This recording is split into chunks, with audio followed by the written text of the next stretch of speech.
ሰላም ብሌንን ወደ ቤቷ እንድትመለስና ከእናቷ ጋር እንድትሆን ትነግራታለች። ምክንያቱም አሁን ላይ እኔ አንቺን እያየው መሳቀቅም ሆነ ማልቀስ አልፈልግም። ምክንያቱም ቃል የምታደርስብሽን ነገር ሁሉ እያየሁኝ ነውና እባክሽ ሂጂ ትላታለች። ሰላም ቃል ብሌንን ወደ እናትሽ ቤት ሂጂ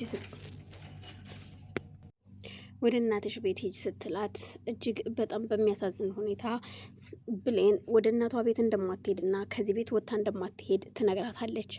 እዩልሽ ብሌን፣ እኔ እንደዚህ መታገስ አልፈልግም። ምክንያቱም እያንዳንዱ የምትናገራቸው ቃላቶች ራሴን እየመቱኝ ነው። እናም እባክሽን ለእኔ የምታስቢልኝ ከሆነ እንግዳውስ እናትሽ ጋር ሂጂ፣ የምትፈልጊውን ነገር አደርግልሻለሁ። እባክሽ አንቺን ስትናገርሽ ዝም ብዬ ማለፍ አልፈልግም፣ አልችልምም። እባክሽ በማለት ስትለምናት እትዬ በፍጹም አይሆንም፣ ይቅርታ አድርጊልኝ፣ እኔ ከዚህ ቤት ወጥቼ የትም አልሄድም ትላታለች። ሰላምም ግራ ተጋብታ በድንገት እየሮጠች ከክፍሏ ወጥታ ትሄዳለች። ቆይ አውቃለሁ እኮ ቃል ተናዳ ነው፣ ንዴቷ ሁሉ እስከሚበርድላት ድረስ የምትናገረው እኔን ነው። ስለዚህ ንዴቷን ሁሉ የምታበርደው ከኔ ላይ ነው። ስለዚህ እችላለሁ። የብሌንን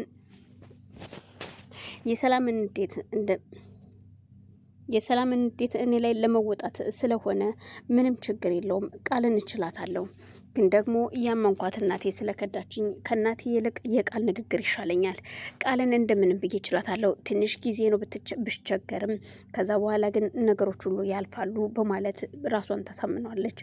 ብሌን ከዛ ቤት የመውጣት ፍላጎት የላትም። ምክንያቱም ወይዘሮ ገነት ልጇ ጋራ ስትለያት ያደረገችውን ነገር ስትሰማ፣ ምክንያቱም ከዚህ በኋላ እናቴ ብዬ ብቀርባትም ከዚህ በላይ ታሳምመኛለች፣ እናም መሄድ አልፈልግም በማለት ክፍሏ ቁጭ ብላ ታለቅስ ጀመር። አሁን ላይ ወይዘሮ ገነት መታ ልጇ እንደጠፋና ስልክም እንደማይናሳ ስለነገረቻት እስኪ ቆይ በማለት ገነት ጋር ትደውላለች።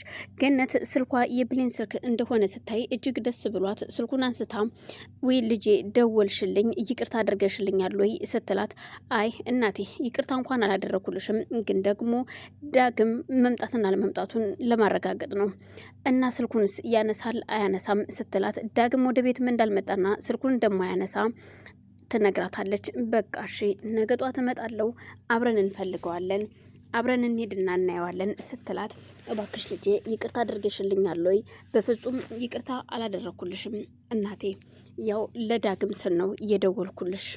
በቃ አሁን ደህና ደሪ እባክሽ ልጄ ብሌን ስልኩን አትዝጊው፣ አናግሪኝ ስትላት፣ እማ ምንም ብዬ እንደማናግርሽ አላቅም፣ እባክሽን ስልኩን ትዘጊው፣ ከዚህ በላይ ማናገር አልችልም።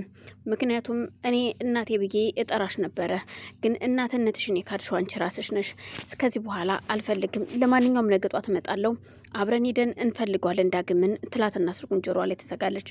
ወይዘሮ ገነት እጅግ በጣም አዝና ስለነበረ ጓደኛዋ ፀሐይም ካጠገቧ ስለነበረች ልጅ ስለሆነች ነውና አይዞች ተረጋጊ ትላታለች። ወይዘሮ ፀሐይ ከገነት ቤት እየሄደችው ለባህሉ ማስረጃው እዛ እንዳለ ስለነገረችው ቃል ቀይራ እንደወሰደችው፣ ስለዚህ ያንን ማስረጃ ለመውሰድ እንደምንም ብላ ብቻዋን ናት፣ ልጇም ጠፍቷል በማለት ለማስተዛዘን ገብታ በሰው አብራት ለማድረግ ትወስናለች። እናም ወይዘሮ ገነትን ታጽናናትና አበረታታት። እባክሽን እንተኛ፣ አሁን ራስሽን ማጽናናት አለብሽ፣ ምግብን መብላት አለብሽ በማለት ታጽናናታለች። ወይዘሮ ገነትም እሺ ጓደኛዬ አንቺ ስላለሽልኝ ምንም አልሆንም በማለት ከጓደኛዋ ጋር ተስማምታ እራታቸውን ከበሉ በኋላ አብረው ይተኛሉ። እስከ እኩለ ሌሊት እንደምንም እንቅልፍ አልወስዳ ሲል ስትጠብቃት አድራ፣ ፀሐይም ፖስታ ጠረጴዛ ላይ ስለነበረ ይሄ ለባህሉ የምሰጠው ማስረጃ መሆን አለበት፣ ዶክሜንቱ ይሄ ነው ማለት ነው፣ ይሄን ዶክሜንት ሰጠሁኝ ማለት አግኝቼ ባህሉ ህይወቴን ይቀይረዋል ማለት ነው። ምክንያቱም ለባህሉ ይሄንን ዶክሜንት ከሰጠሁት ህይወቴን የሚቀይር ገንዘብ እንደሚሰጠኝ አምናለሁ። ስለዚህ ላንቺ ብዬ እንዳይመስልሽ ወይዘሮ ገነት እዚህ ቤት የማድረው የምጨነቀው ወይም ላንቺ ልጅ ብዬ አይደለም፣ ለራሴና ለራሴ ጥቅም ነው እያለች ብቻዋን ታወራለች። ገነት ለሚያለ እንቅልፍ ሲወስዳት ፀሐይም ትነሳና ያንን ፖስታ እንደምንም ብላ ስታየው ከፍታ ደስ እያላት ከፍታ ስታየው ምንም አይነት ነገር የሌለው ወረቀት፣ ባዶ ወረቀት ታገኛለች። እንዴ ፋይሉ መስሎኝ፣ ይሄ ታዳ ምንድን ነው? ምኑን ነው ታዳ ለባህሉ የምሰጠው? እኔ ይሄ ፖስታው ፋይሉ ነው ብዬ ነው እንጂ እያደርኩት መቻድር ነበር። ደግሞ ይሄንን ፖስታ እውነት ፋይሉ ነው ብዬ እንቅልፌን አጥቼ ማደሬ በማለት ተመልሳ ወደ አልጋዋ ትሄዳለች። ይህ ሁሉ ሲሆን ግን ገነት ተኝታለች። ምንም የምትሰማው ነገር የለም።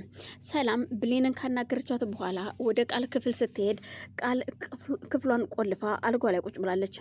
በራን ኳኩታ ክፈችልኝ ብትላትም ምንም አይነት መልስ አልሰጠቻትም። ዝም ብላ ከማዳመጥ ውጪ መልስ አልሰጣትም። ሰላምም ልጅ አኩርፈሽኝ ነው ወይስ ተኝተሽ ነው ስትላት ከቃል ከመስማት ውጭ ምንም አትመልስላትም። እንግዳውስ ልጄ እንቅልፍ ወስዷታል፣ ተኝታለች ማለት ነው። እኔ እንደውም ዛሬም ሶፋ ላይ ነው ማድረው ብላ ትበጠብጠ ኛለች ብዬ ነበር። ስለተኛሽ እግዚአብሔር ይመስገን ደስ ብሎኛል ልጄ፣ ይቅርታ እስካሁን ላስቀየምኩሽ ቅያሜ እያለች ሰላምም ወደ ክፍሏ ትሄዳለች። ቃል ከዛም በኋላ በጣም ጎበዝና ጀግና ነኝ፣ ለካ ነገሮችን እችልበታለሁ ማድረግ፣ ምክንያቱም ይሄ እንዲህ እኔ እየቀየርኩኝ ከዚህ በኋላ ምንም ነገር አያቅተኝም፣ ከዚህ በኋላ እንደፈለግኩ መሆን እችላለሁኝ። በኃይሉንም እሸውደዋለሁ፣ ምክንያቱም ትክክለኛ ልጇ እንደሆንኩኝ አሳምነዋለሁ። ይህንን ነገር እኔ ራሴ እስካደረግኩት ድረስ ማንም ሰው አይደርስብኝም። ማንም የሚያምነው ሁሉም ሰው አሁን እኔ የሰላም ልጅ እንደሆንኩ ነው።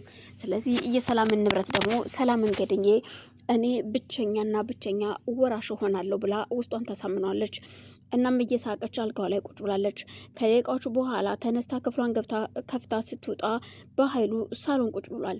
እሷም ፈርታ ስለነበር ወይኔ ጉዴ መልሶ ወስዶ አግቶ ይደበድበኝ ሆኖ ወይ የሚለው ነገር ውስጧ ስለነበረ ነይ የእህቴ ልጅ ነይ እንጂ ምን ነው ፈራሽሳ ሲላት አይ አልፈራሁም እያለች የተንቀጠቀጠችን ቢሆን ጓደ ጣገቡ ትሄዳለች። ነይ ቁጭ በይ፣ እኔ ምንም አላደርግሽም፣ ነይ ነይ ነይ አንቺ እኮ አሁን የእህቴ ልጅ ነሽ እያለ እያሳሳቀ ካጠገቡ ካደረጋት በኋላ እንዴት ዲኤንኤውን እንዴት እንደቀየረችውና እንዴት እንደዚህ እንደሆነ እንድትነግረው ይጠይቃታል። እሷ ግን በፍጹም ምንም ነገር እንደማታውቅና እንዳልቀየረችው ትክክለኛ ልጇ እንደሆነች ትነግረዋለች። በኃይሉ እጅግ ተናዶ ስለነበረ አልገባኝም፣ ምን እያልሽ ነው?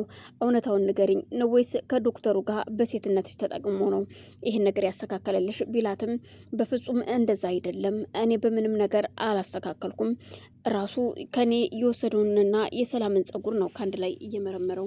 ስለዚህ እኔ ምንም ያደረኩት ያጭበረበርኩት ነገር የለም እባክህ በኃይሉ ብትለውም በፍጹም ይህማ ሊሆን አይችልም፣ ጭራሽ ምናልባት እንግዲህ እኔ እውነተኛ ልጇ እኮ ነኝ በቃ። ስለዚህ ዲኤንኤው እውነተኛ ልጇ እንደሆንኩ አሳውቋል። እንደኔማ እውነት ልጇ አይደለሁም ብዬ ተዋርጄ ነበር። ግን እንዴት ዙሮ እግዚአብሔር ግን እንዴት እናቴን እንዳስገናኘኝ ታውቃለህ ወይ በማለት በኃይሉ ልታሳምነው ብትሞክርም በኃይሉ ግን በፍጹም ሊያምናት አይፈልግም። በዛን መሀል እየተከራከሩ እያለ በድንገት ሰላም ትመጣለች። ሰላም መታ ቁጭ ብለው እየተነጋገሩ እያለ ቆይ ምንድን ነው የተፈጠረው? ምኑ ናችሁ ነው? እህቴ መጣሽ እንዴ?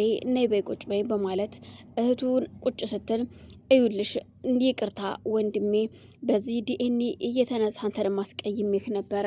ቃልንም ይቅርታ ጠይቄያለሁ። ወንድሜ አንተም ይቅርታ አድርግልኝ እባክህ በማለት ስትለምነው በፍጹም እህቴ ምንም ይቅርታ የሚያስፈልገው ነገር የለም፣ ምንም ችግር የለውም። ሰው የመሰለው ነው የሚናገረው፣ አንቺም የመሰለሽን ተናግረሻል ሲላት አዎ እናቴ፣ እንደውም እኛንን ይቅርታ መጠየቅ ያለብን በማለት ቃል አሁን ላይ በኃይሉን ለማስጠቆር በፊት ከባህሉ ጋር ያደርጉት የነበረው ነገር ለሰላም ለመናገር ትጀምራለች። እናም ይኸውልሽ እናቴ ሰላም ይቅርታ የምንጠይቀው እኔና በኃይሉ አንቺን ነው። ምክንያቱም ከዚህ በፊት እኔና በኃይሉ ልንገልሽ ነበረ